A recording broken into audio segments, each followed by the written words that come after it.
Alright, I said I was going to probably have a bigger hiatus than that. I think it's only been a couple weeks since I last posted a video. But, yeah, I decided to cut the hiatus short because I do enjoy making videos and I would like to continue. Because I am thinking about a lot of things and I want to talk about a lot of things as well. So I have like maybe 15 videos I feel like I'm going to make here. Which come from the things I've been thinking about and such. First of all, this video is going to be about the first book of Plato's Republic. This is pretty much like the biggest dialogue of Plato's that you'll find. I think the symposium is pretty lengthy as well, but it's not as lengthy as this. It has 10 books in it, like. A book in this sense is where you have basically a dialogue on a certain thing, and yeah, it just kind of goes from there. So what I'm reading from, well, of course this is the Republic, but this is the Alan Bloom translation, and it has footnotes and such, and has, things that can help you understand. It has good, what do you call those numbers on the side of ancient or thick text.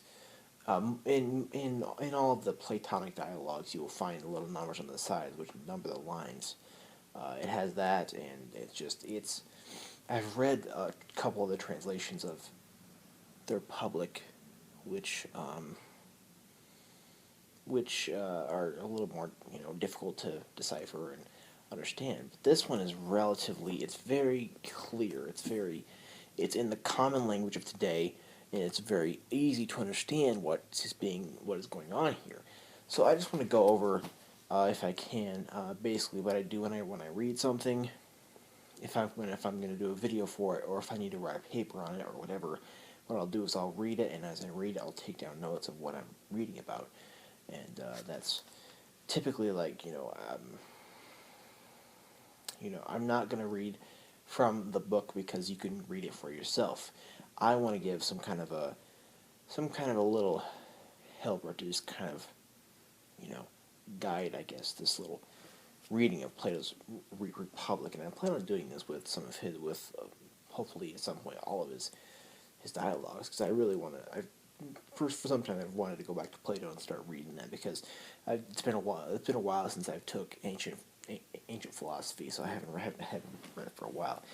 Anyway, the first book, it's the question of justice. Okay, it's what is justice? Okay, and in Plato's dialogues, what's going on here is you have Socrates. Socrates is the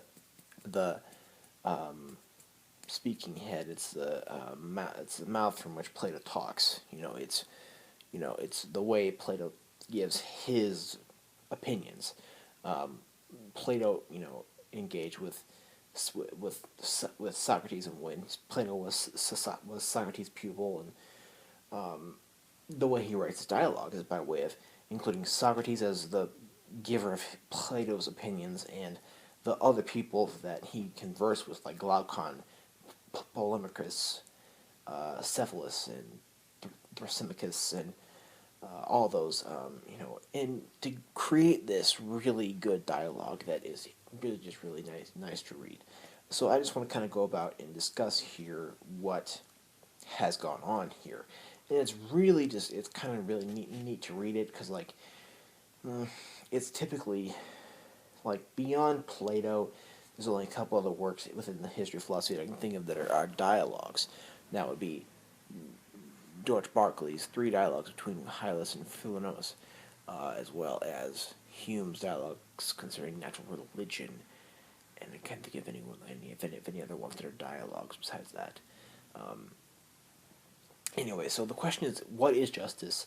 Is it worthwhile to define it and figure out what it is? Why should we be just? if we find out what is justice, what defines how one should be just, and this is a ethical concept and it's a political concept as well, because in a political scene you have to, or within political philosophy one must figure out what is just in order to move towards this paradigm, in order to bring out better the betterment of the people in the consequential utilitarian sense, because in my opinion a politics follows from an ethics. But I have my own idea of justice. If you want to read something more contemporary about justice, you can read Rawls, Rawls, Rawls.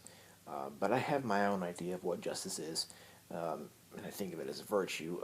My preferable idea of ethics is virtue ethics, and in my opinion, justice is a virtue, and I have my own idea of virtue, which I may say something about. First of all, Socrates attempts to define it.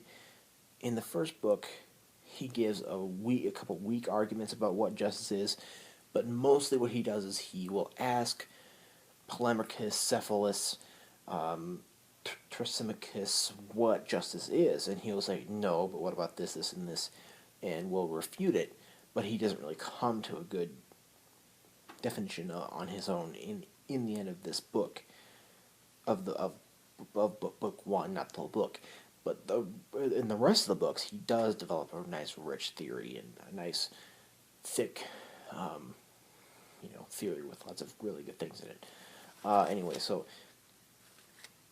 Socrates, he basically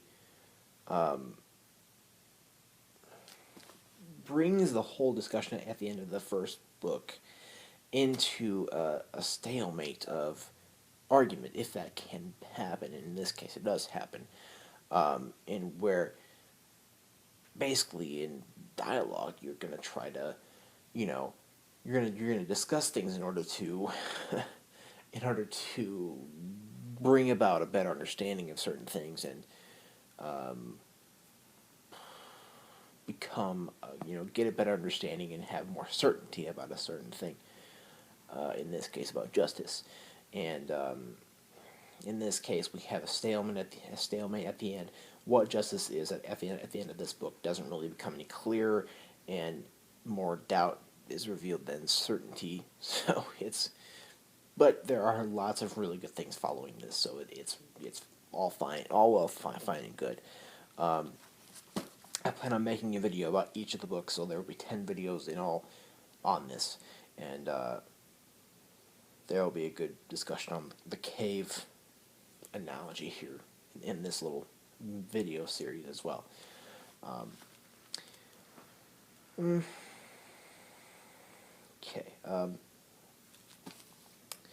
First of all, what they're doing is the first thing it says is I went down to the Piraeus, and Socrates and Glaucon are leaving, and Polemachus comes and grabs his cloak and says, "No, Cephalus, or my boss, or whatever, demands that you stay."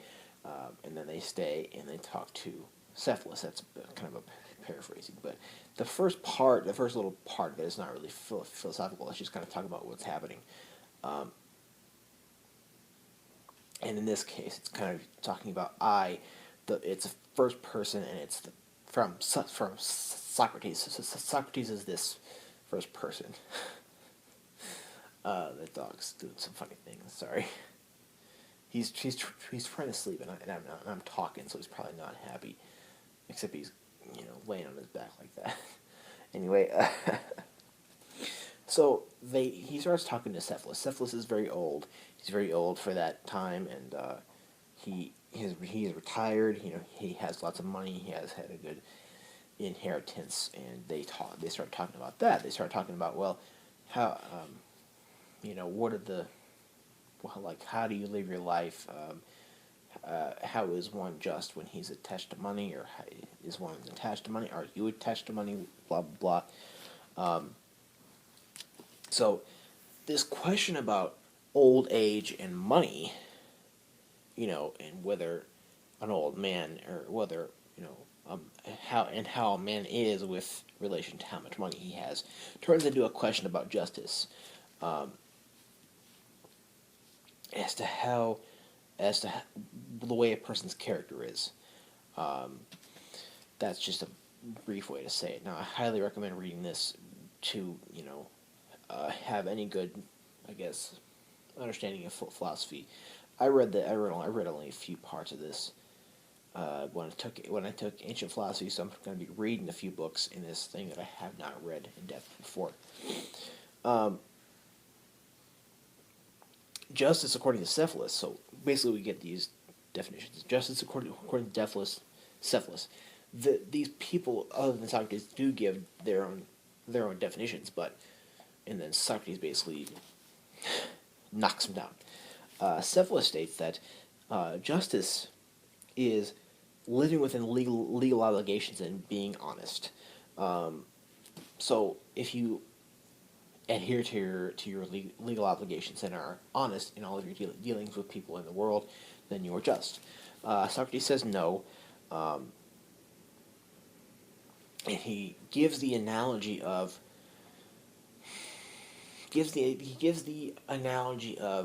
what if you owe what if you owe a weapon to a madman, a crazy person? What if you owe a weapon to him and you're supposed to give it back to him?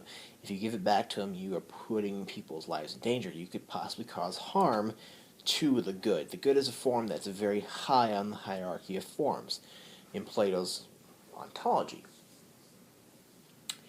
And in doing such a thing, in giving the weapon that you owe to this madman, you are adhering to your legal obligations and being honest. That's what you're doing. But you, here in this case, can potentially harm the good. You can possibly cause harm to, good functions, and could possibly cause harm to people. Um, so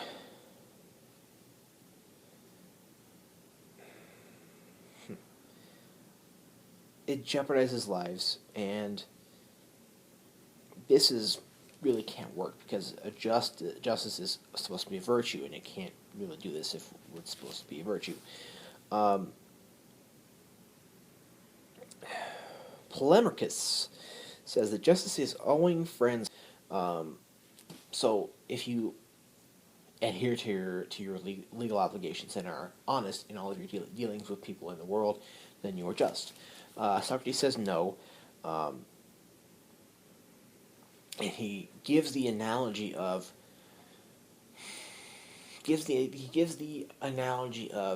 what if you owe what if you owe a weapon to a madman, a crazy person?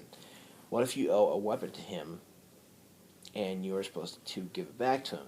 If you give it back to him, you are putting people's lives in danger. You could possibly cause harm to the good. The good is a form that's very high on the hierarchy of forms in Plato's ontology. And in doing such a thing, in giving the weapon that you owe to this madman, you are adhering to your legal obligations and being honest. That's what you're doing. But you, here in this case, can potentially harm the good. You can possibly cause harm to, good functions, and could possibly cause harm to people. Um, so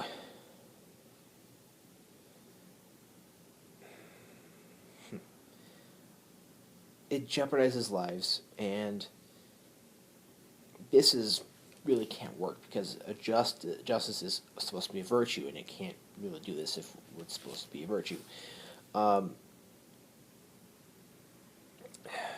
Polemarchus says that justice is owing friends help and owing enemies harm. Now that's kind of my idea of virtue. My idea of virtue is something like give to each his due. If depending on what you do in your dealings with the world, if you are, you know, based upon your dealings and what you do, you are due, D-U-E, you are due a certain response.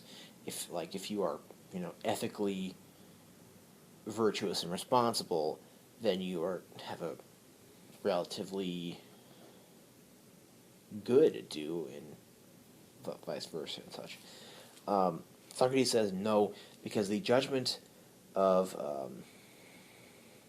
the judgment concerning friends and enemies is fallible, and this leads to harming the good. Fallible means that it's vulnerable and it's subject to possible, doubt. So who your friends are and who your enemies are, who your friends are and who your enemies are can possibly be blurred. You can the line between who your friends are and who your enemies are could possibly get blurred, and you might not know which is the other, and which is which is the opposite. You might not know. So that's possibly that, and I guess my version is different from that because it doesn't state that you should, give to your friends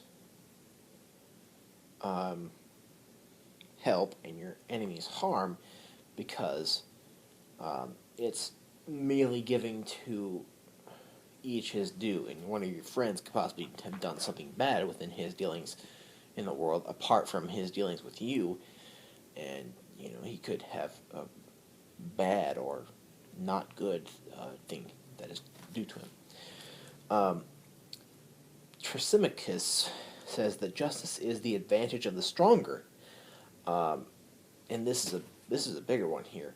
This is interesting. The justice is the advantageousness of the stronger, the stronger people having the advantage in the world and in their dealings. And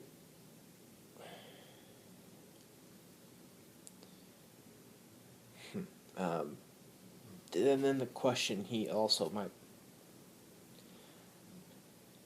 Thrasymachus says that justice could be in virtue, or it could be something like that, or should we ignore justice? Is justice worthwhile to pursue the definition and pursue the undergoing of its action? He says that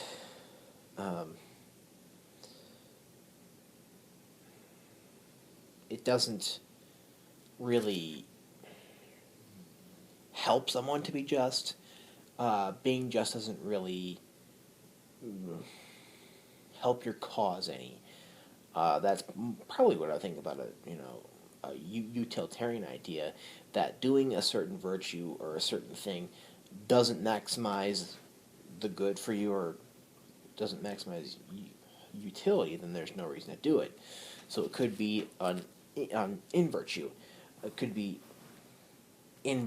virtuous,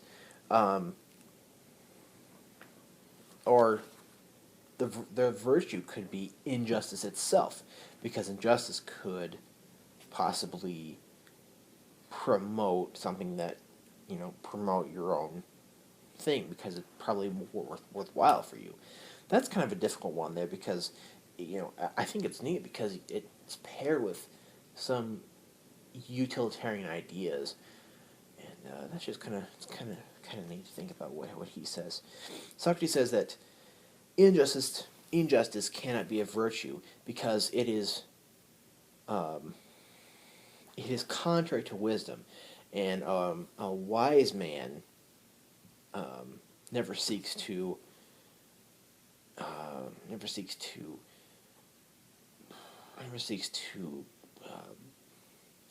better himself in competition with another wise man.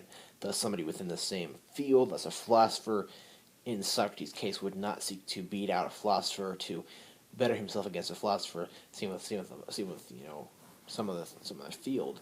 like if you and I are in the same field, that according to Socrates, I'm not going to try to beat you out and compete with you. So in this way, Socrates is kind of defeating Thrasymachus' his sort of a utilitarian idea of something being worthwhile in that it's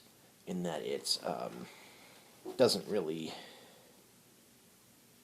pay or help you to be just.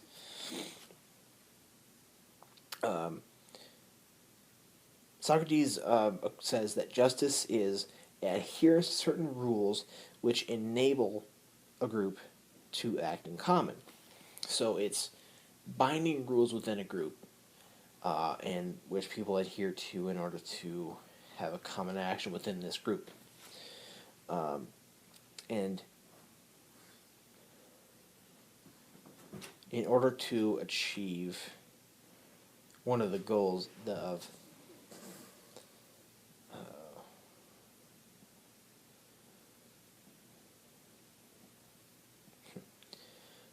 justice means, according to him,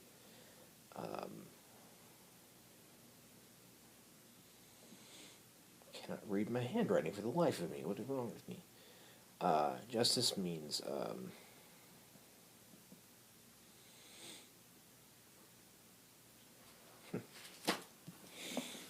you'll have to look it up here.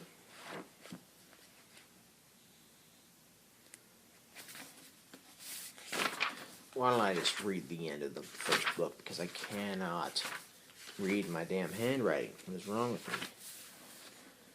Okay. Come, let's consider this now. Is there some work of the soul that you could never accomplish with any other thing that is? For example, managing, ruling, and deliberating and all such things. Could we justly attribute them to anything other than a soul, and assert that they are peculiar to it? To nothing else, he says. And further, what about living? Shall we not say that it is the work of a soul? Most of all. Then do we see, he's talking about souls here.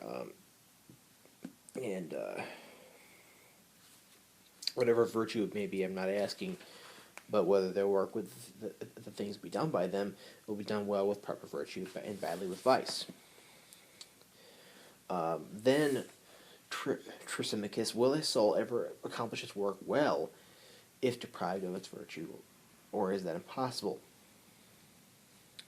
So, if if something is deprived of its virtue, can it accomplish what it's supposed to accomplish? No. Didn't we agree that justice is the virtue of the soul and injustice of vice?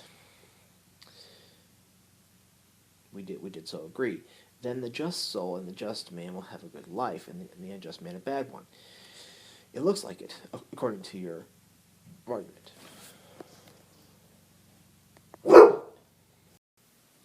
Sorry about that. Dog's barking. Basically, what he's stating is that justice is the health of the soul. Therefore, it must be the virtue of the soul. Kind of like he's saying here in this dialogue. Didn't we agree that justice is virtue of the soul and injustice of vice? We did so agree. Then the just soul and the just man will have a good life, and the unjust man a bad one. It looks like it, he said, according to your argument. And the man who lives well is blessed and happy, and the man who does not is the opposite, of course. Then the just man is happy, and the unjust man is wretched. Let it be so. But it is not probable to be wretched. Rather, it is probable to be happy. Of course. Then, my blessed Thrasymachus, injustice is never more profitable than justice. Let that be the fill of your banquet at the festival of Bendis, Socrates. And then that's kind of... Socrates shows here that,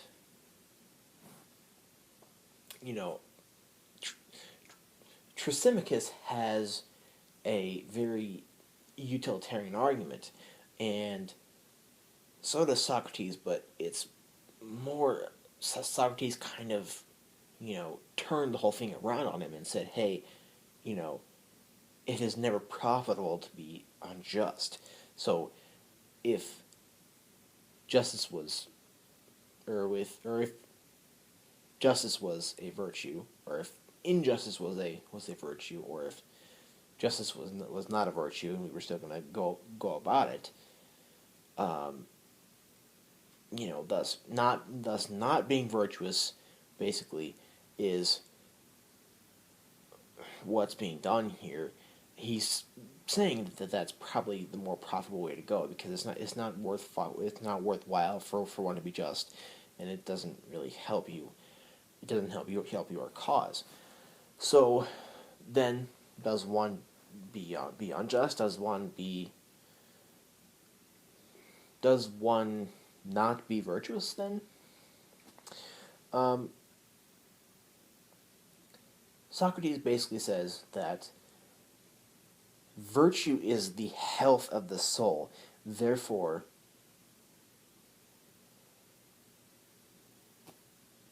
the health of the soul is being virtuous. So that is leading to a virtuous man being happy and an invirtuous man being unhappy and having a wretched life. Therefore, he argues that it is never profitable to be unjust. Now, these are kind of some difficult arguments to kind of. I mean, they're not difficult. They're kind of a little bit kind of weak and unwieldy, but it gets more rich and it gets better, which is nice. So I think a good thing to kind of think about here is, what is justice? What do you think justice is? Cephalus and Polemarchus and Thrasymachus all gave theirs, and Socrates even kind of gave his a little bit in this book. So it's kind of interesting. Anyway, I'll be doing this second book soon. If you have any questions, I can definitely answer those.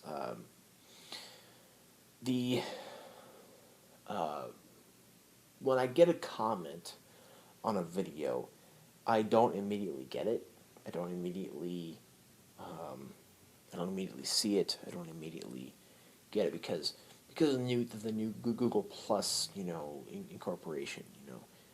I don't it doesn't send me emails. So it would be better to find me on Twitter if you can. I'd probably get that sooner, and I'll put that below for questions.